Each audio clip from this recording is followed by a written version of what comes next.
Здравствуйте, мои друзья! Сегодня мы с вами приготовим салат из жареных баклажанов в израильском стиле и приготовим их способом, при котором баклажаны при жарке не впитывают много масла.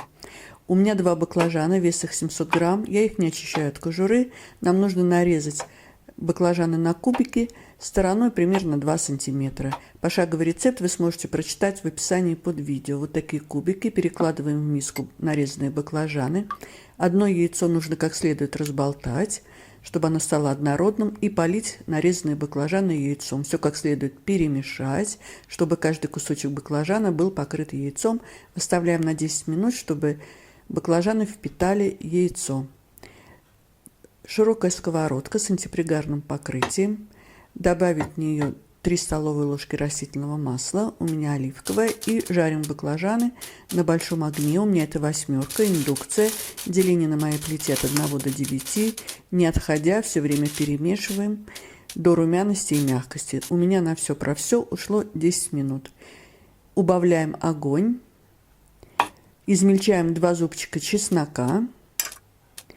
Обязательно нужно посолить баклажаны по вкусу. Добавляем чеснок, все перемешиваем. Горячие баклажаны хорошо впитают запах, аромат и вкус чеснока. И выключаем огонь. Даем баклажанам немножко остыть.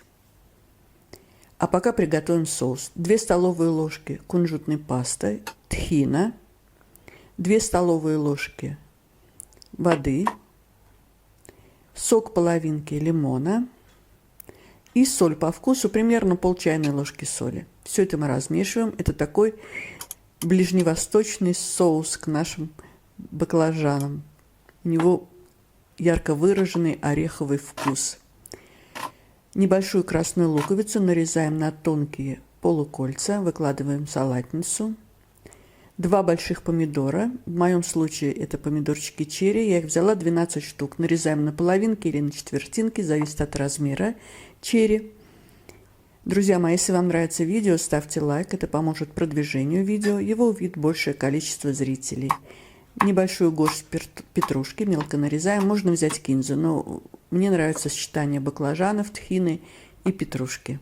Выкладываем все в миску и поливаем нашим соусом. Все нужно как следует перемешать. Этот салат пользуется большой популярностью в моей семье и у моих гостей, и съедается всегда очень быстро. Обязательно попробуйте на соль, мне пришлось еще немножко досолить салат. Перекладываем салат на красивое блюдо, и сейчас мы его будем пробовать. Посмотрите, какой он яркий, посмотрите, какие румяные баклажаны. Ну что, будем пробовать. Друзья мои, это очень вкусно. Приготовьте, тем более это просто, быстро, диетично.